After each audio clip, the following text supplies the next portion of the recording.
No. And I'm thinking about the role of the black church in particular in the United States, I think, is another historical phenomenon that should be included. Yeah, I agree.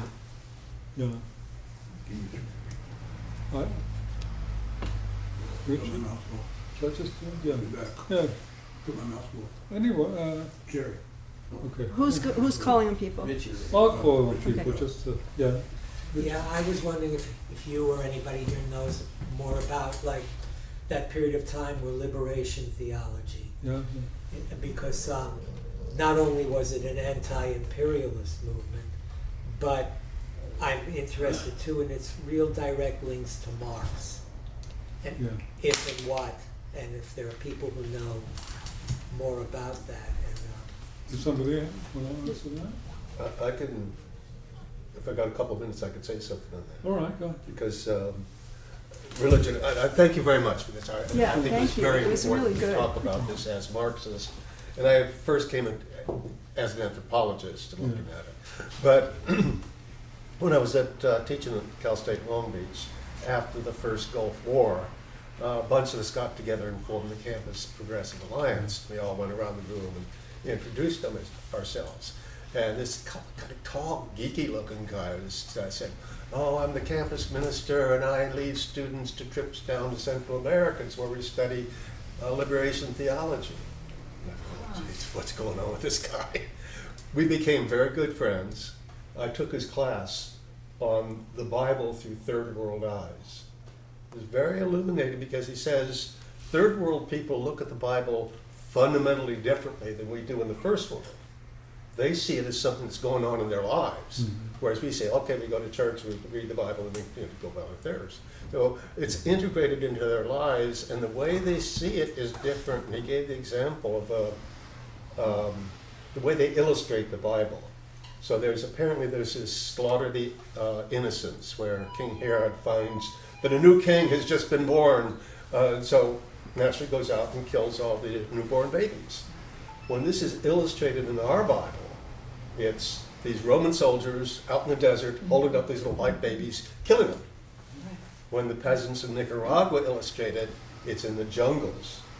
And there's all these samosas, National Guard, olive drab, and they're holding up these little brown-skinned babies, and they're slaughtering them. And a whole set of ways in which their approach to the Bible is fundamentally different, and I think, as is the case in the black liberation churches, like Martin Luther King and others, you have a liberation theology, and and I remember what he said: the God of the Bible is a God who makes himself known in the struggle for social justice, which is an interesting idea. So, I mean, just coming at liberation theology, that's one of the reasons I wanted us to talk more about it, because for them, the Bible is a means of liberation, as it was for the early Christians, I think, some people say. Yeah. Well, as you know, the papacy, the Pope, and the central bodies attempted and pretty much successfully crushed liberation theology. Institutionally. The establishment. Yeah. I should have also mentioned and then Roger's not here, luckily, the social, the social, what is it, the social reform of the National Council of Churches, the mainstream, there's this trend there of, the Interfaith Council that he's involved in, and on Latin America, and there's quite a bit of that. And, so that's how the class struggle goes on. Oh no, somebody else. Let somebody else do this. Should I call upon Yeah. people? Okay, you go next. Yeah. Okay. So, Margaret's letting me know she's next. Yeah. So I had two things on my mind today. I want to focus on one first and stay off the other one for a minute. Oh, that's all right. After everybody gets a chance to talk, I'll bring up the other one. Can you speak up, Rich, Yeah, I'm please? sorry, okay. We know you can. We've been I there. know. Come on, give me a chance to not lose my train of thought. So anyway, for about the last, I'm going to say 6 months or so, after Gary and I finished Black Reconstruction about the Civil War, post-Civil War, we started reading this book by E.P. Thompson. I'll remember the name in a second. Oh, The Making of the English Working Class. And the word "the making" is critical. And it covers a period from around the Reformism, around 1600, I think, up through whenever, I don't know when the king cut the Catholic Church, the year roughly. Anybody know? Maybe it's 1688 or 1588, I don't know. Anyway, it's about that period and after that period, especially. And the groups, and the thing I really liked, I'm like 100 pages into it, I like about so far, is he's really talking about historically the process of the working class becoming, you could say the serfs becoming proletarianized, and the process of becoming proletarianized, he calls them the dissenters. And at first I'm going, what are you talking about? You know, because he obviously meant people on the street. But part of what he meant was the breaking with the Catholic Church, the people that broke were the dissenters. And not only, but I mean, there's a whole, people out on the street, people causing trouble, putting out leaflets, all this kind of stuff about, you know, the conditions they were living under. So whether it was the church or the economy or the failure or the people starving or how many hours they had to work or whatever. So I thought, oh, this is kind of interesting. This is like 400 years ago or whatever. And so, you know, we all want to spout the first thing we ever learned about Marxism and religion is the opiate of the masses or something, and take it out of context, which I don't even know myself. You probably talked about it already. But anyway, I'm just saying that, oh, this dissension things go back a long ways, and on some level, all the Protestant churches that developed in the aftermath and now, so a lot of them then started, are right here, right now, the Methodists, the Congregationalists, the blah, blah, blahs, all the ones that I've been baptized under or whatever you call it. But anyway, I just found it fascinating because he's starting, Thompson, Gary tells me E.P. Thompson was on the Central Committee or whatever it's called of England, you know, in the early 1900s, I forget exactly. He's passed on, I think.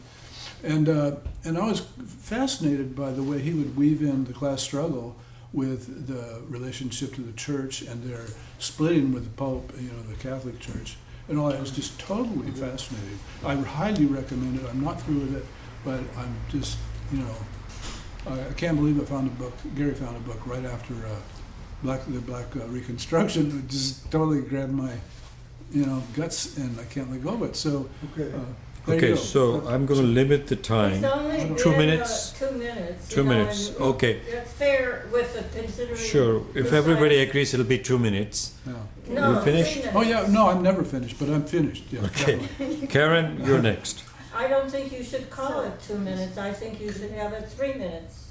Does it matter? if Is it's- everybody agreeing to Yeah, if 3 somebody's minutes? talking- Personally, myself, as the last speaker, I'd rather you call it 2 minutes, because I need a discipline to shut me up.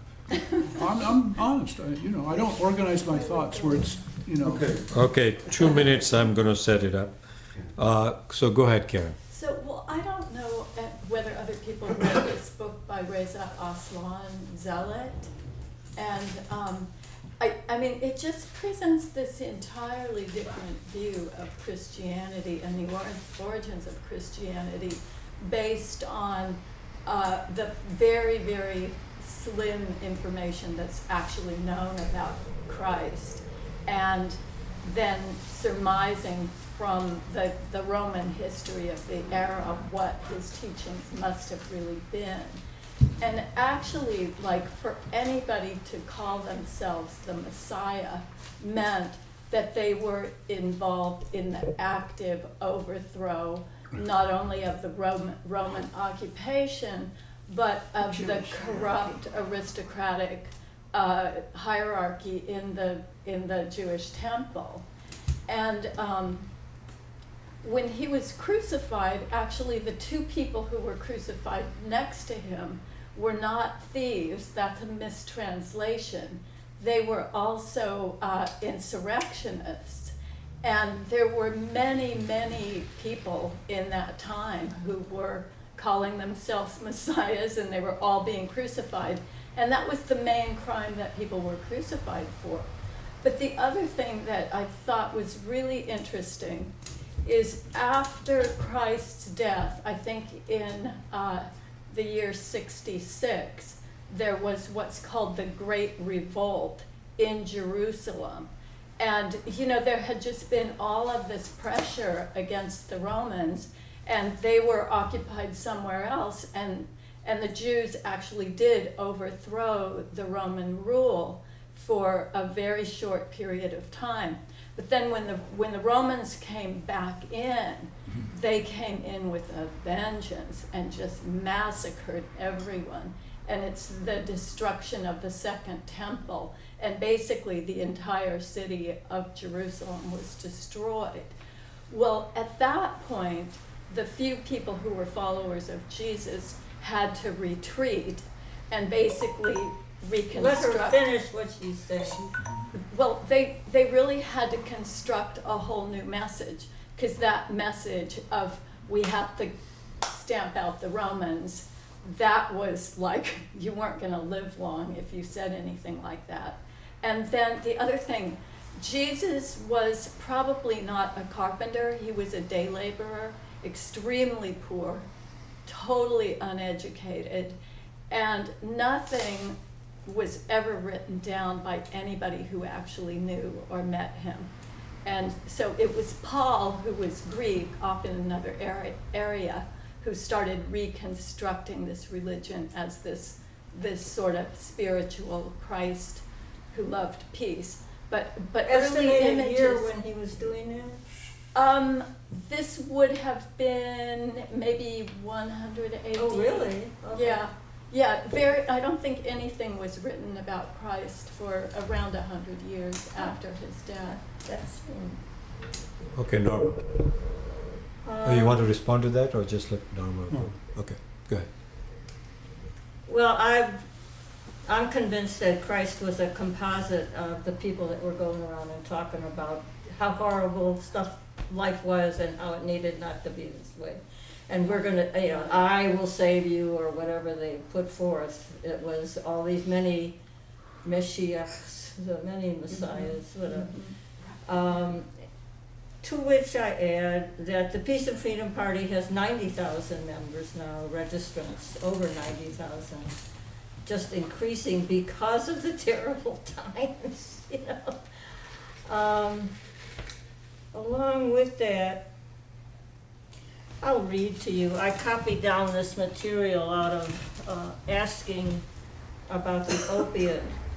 We have used the Bible as if it were a mere special constable's handbook, an opium dose for keeping beasts of burden patient while they were being overloaded, a mere book to keep the poor in order. Quote, religion is the opium of the people is one of the most, unquote, frequently paraphrased statements of German philosopher and economist Karl Marx. Was translated from the German original, Die Religion ist das Opium des Volks, and is often rendered as religion is the opiate of the masses. The full quote from Marx translates as, religion is the sigh of the oppressed creature, the heart of a heartless world, and the soul of soulless conditions. It is the opium of the people. Those who toil and live in want all their lives are taught by religion to be submissive and patient while here on earth, and to take comfort in the hope of a heavenly reward. But those who live by the labor of others are taught by the religion to practice charity while on earth, thus offering them a very cheap way of justifying their entire existence as exploiters and selling them at a moderate price. This is so offensive, that's typical crap. Moderate price tickets to well-being in heaven. Don't take it Religion is opium for the people. Religion is a sort of spiritual booze in which the slaves of capital drown their human image, their demand for a life more or less worthy of man. To that end, I would like us all. Who wrote that? I'll have to find out. I would like us all to challenge Actually, this is coming out of this definition of religion that I copied out of Wiki, okay, Leaks. WikiLeaks. Wikipedia. Okay, I'm gonna call. And I sorry. would like us to challenge the idea that we are workers. Okay. This put That this your is a time is terri- up. Can a you terri- can we stop ter- now? a terrible preachment to people that they are workers. They think they have to live with Wow. their nose to the grindstone and the No, no. 8-hour day. No. Yeah, no, your And- time is up. No, it's not. You You can- make it so. you can raise but your it- hand it later. shouldn't be. Second round. You can make all this. Yeah, second round. don't do that. Make it 3 minutes. We No, have very it was a few group groups. decision. There's a group decision for Does 2 it minutes. matter to you that nobody Group else decision is for 2 minutes. Does that matter at all? Why not? Okay. That's not the point. I'm going to call upon myself. So I want to point out, it's been a while since I read Feuerbach, and but the fundamental thing, one thing that I remember from Feuerbach is that, and it's a critique of religion. But although he wrote critique of Christianity, but generally it's a critique of religion, which is that the conception of God is really the powers that we ourselves have collectively. And it is species powers, which means as developed through history, historical time onwards, as human beings develop their society, their knowledge, they acquire this power, but this power is not an individual's power, it's power of the collectivity. And collectively, when they are together, they can exercise great. It's not a complete power that is assigned to God, but it's kind of close to it. And what people do, what religion does, is it places this power above the people and as if it's guiding them. So this is an inversion that takes place of real powers. So that's one thing I wanted to say. The other thing I wanted to ask you, and probably correct me if I'm wrong, I think Marx says somewhere that Protestantism, with its emphasis on individual and consumption, paves the way and was a necessary condition for development of capitalism. And if you care to comment on that. Well, I think it's sort of like a chicken and egg, which, yeah, you know, I mean, for instance, the Catholic countries took much longer to become, to move from agrarian to manufacturing economy to a capitalist economy. Did the fact that it took them longer to do it explain the survival of Catholicism, or was caused by the survival of you know, I think it's interaction between the two, but I don't know. But just quickly, just comment on that. Catholicism, there is still this idea of caring for those who are uncared for, whereas in Protestantism that just disappears. Right. And so in some ways, even though it's feudal, there is a kind of humanity in Catholicism that I noticed. Yeah. Anyway, I should move on to somebody else. You go ahead. Comment. No, I agree. No, I Okay. agree. That's all. The next person who... More humanity in Catholicism. Yeah. You think more humanity in Yeah, Catholicism? yeah. At least they care for, I mean, these all these schools and the work they do among the poor appears to be that way. Jerry, Yeah, go ahead, Jerry. Okay, let's see. The one thing about Feuerbach is Marx wrote the thesis Can on you speak up? Feuerbach. Marx wrote the thesis on Feuerbach that bring us back into that we still in the materialist world have to have some idealism that Hegel had. Never mind, I don't know how to say that part, but I'm intrigued by that, but I don't know how to say it. And I'm surprised we're talking about Christianity. I usually talk about the Judeo-Christian tradition as very similar. I understand, and I might be the only one in the room that was raised in a Christian tradition, but not very strongly, and I'm not much into the belief shit. You know, I was going to have Arthur Johnson's, when we were going to confirmation class, said, let's go have a cigarette. And I stopped believing, and I haven't ever been tempted since then. except maybe a little bit during the acid days. But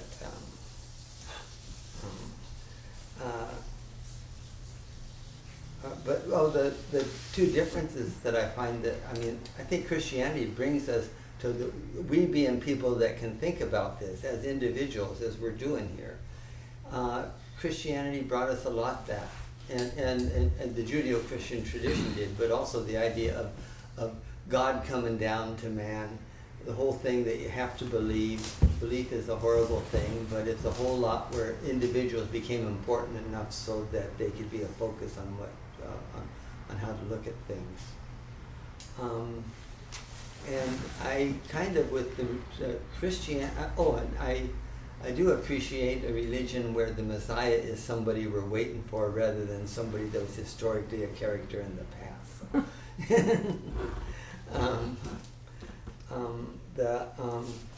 And the connection between Catholicism and Marxism, I was rather surprised by in NAPTA, in the Magic Mountain, where he was both a Marxist and a Jesuit. And I thought I didn't think he had much trouble organizing that, because I thought the Jesuits were organized a lot in the ways that communist parties he would have identified with the Leninist parties would be organized. What was the NAFTA name? was a Jew, too. NAPTA. NAPTA? Yeah, he converted. It's a character in Thomas Mann's The Oh, Magic Ma- Mountain. oh, okay. He was Yeah. a Jew, too. Well, he was born Jewish, yeah, but You want he was raised from. He was everything. Okay. A few things. I read Reza Aslan a long time ago, so I'm trying to remember. But the fact that there were many, many messiahs and Christ was actually not one of the most popular. But it was the Gospels and his followers that kept him alive beyond the others. And eventually it became a vying with Judaism for approval of the Roman Empire. Mm-hmm. So that was very important then.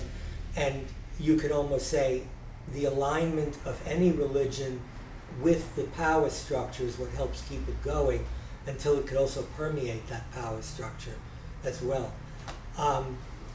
The other thing was the Judeo-Christian. For me, that's always been problematic, because if you look at Jewish history, it's been Christians killing Jews a lot. So suddenly, because of some forces in history, we're now a Judeo-Christian. And I understand some of those roots, but to me, it's always been kind of problematic. In terms of let's say, the decline of religion, is it really declining, or is it morphing more into what different periods of history have had it as a ethno-chauvinistic, nationalistic, religious kind of thing, where you combine those elements, and it usually has a land-based structure, a land-based definition that those groups operate in, but it's now become very much a part of these other movements which we can look at, nativist movements, other things. So I'm just curious about, has religion itself really declined in numbers, or has it transformed? And for example, in Europe, I would say that Europe has always been a religious place, but it defines itself, it's under the guise of a secular Christianity.